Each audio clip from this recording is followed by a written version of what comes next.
আসসালামু আলাইকুম ওরহমতুল্লাহ। প্রিয় দর্শক, আজ আমরা এমন এক মানুষের জীবন থেকে আলো নেব যার প্রতিটি কর্ম ছিল আল্লাহর প্রতি গভীর আনুগত্যের প্রতীক। তিনি ছিলেন রাসূল সাল্লাল্লাহু আলাইহি ওয়াসাল্লামের চাচাতো ভাই, জামাতা আস-সাদুল্লাহ আল্লাহর সিংহ উপাধিপ্রাপ্ত ইসলামের চতুর্থ খলিফা আমিরুল মুমিনিন হজরত আলী ইবনে আবি তালিব রাদিয়াল্লাহু আনহু। তার জীবন আমাদের শেখায় যে দুনিয়ার ক্ষমতা বা পদমর্যাদা আল্লাহর সামনে এক বিন্দু ধূলিকণার সমান। আল্লাহর নৈকট্য লাভের পথ হল ন্যায়, সত্য এবং বিনয়ের পথ। আজ আমরা সেই ঐতিহাসিক ঘটনাটি শুনব যেখানে ক্ষমতাধর খলিফা তার নিজেরই আদালতে সামান্য একজন সাধারণ নাগরিকের কাছে পরাজিত হয়েছিলেন। আর সেই পরাজয় কিভাবে একজন ইহুদি ব্যক্তির জীবনে ঈমানের আলো জ্বালিয়েছিল সেটাই দেখব। সময়টা ছিল এক সামরিক অভিযানের প্রস্তুতি পর্ব। খলিফা হজরত আলী রাদিয়াল্লাহু আনহু কুফার তৎকালীন রাজধানী উদ্দেশ্যে যাচ্ছিলেন।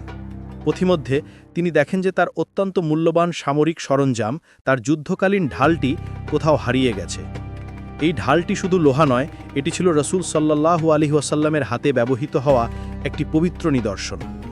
অনেক খোঁজাখুঁজির পরেও ঢালটি আর পাওয়া গেল না। কিছুদিন পরের ঘটনা, খলিফা আলী রাদিয়াল্লাহু আনহু বাজারের মধ্যে দিয়ে হেঁটে যাচ্ছেন। হঠাৎ তার চোখ পড়ল এক ইহুদি ব্যক্তির দিকে। কি আশ্চর্য, সেই ইহুদি ব্যক্তির হাতে তার সেই হারানো ঢালটি। খলিফা মুহূর্তের মধ্যে তাকে চিনতে পারলেন।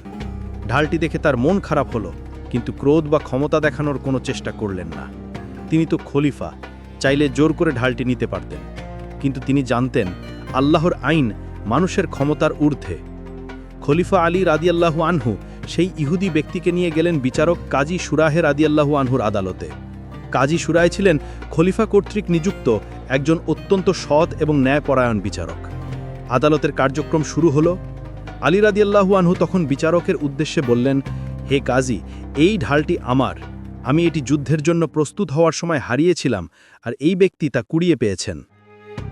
কাজী শুরায় তখন ইহুদি ব্যক্তির দিকে তাকিয়ে জানতে চাইলেন, আপনার বক্তব্য কি হে নাগরিক? ইহুদি নাগরিক উত্তর দিল, আমার প্রভু, এই ঢালটি আমার, এটি আমারই দখলে আছে। পরিস্থিতি খুবই কঠিন। একদিকে রাষ্ট্রের সর্বোচ্চ শাসক, যার কথা অমান্য করার সাহস কারণেই, অন্যদিকে একজন সাধারণ নাগরিক, ভিন্ন ধর্মাবলম্বী।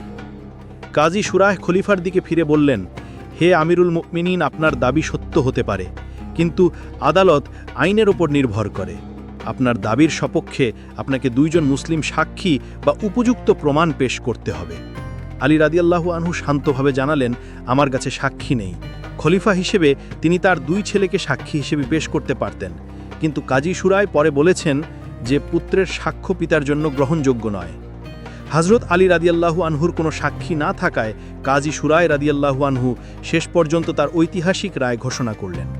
কাজী শুরায় বললেন, যেহেতু আমিরুল মুমিনিন তার দাবির পক্ষে কোনো প্রমাণ দিতে পারেননি, তাই আইন অনুযায়ী ঢালটির মালিকানা ইহুদি ব্যক্তির। কি অবিশ্বাস্য দৃশ্য! রাষ্ট্রের সর্বোচ্চ নেতা খলিফা মাথা নত করে সেই রায় মেনে নিলেন। কোনো ক্ষোভ নেই, কোনো অভিযোগ নেই। তিনি সামান্য একটি ঢালের জন্য আল্লাহর ন্যায় বিচারের পথ থেকে এক চুলও সরলেন না।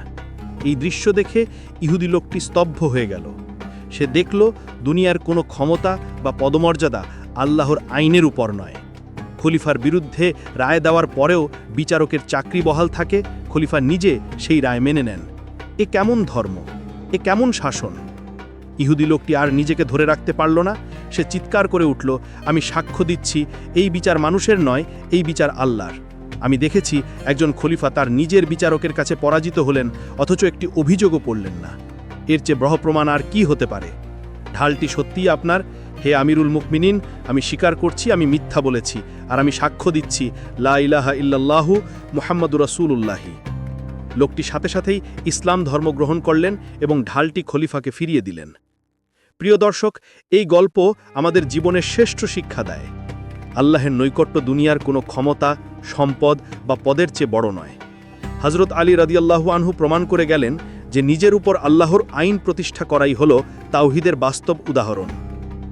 যখন আপনি সত্য ও বিনয়ের সাথে আল্লাহর আইনের কাছে নিজেকে সমর্পণ করবেন, তখন মানুষ শুধু আপনার ন্যায় বিচার নয়, আপনার ঈমান দেখে আল্লাহর পথে আসবে। আপনার জীবন হবে উম্মার জন্য এক উজ্জ্বল আদর্শ। আল্লাহ আমাদের হযরত আলী রাদিয়াল্লাহু আনহুর মতো সত্য ও ন্যায় প্রতিষ্ঠার পথে চলার তৌফিক দিন। আমিন।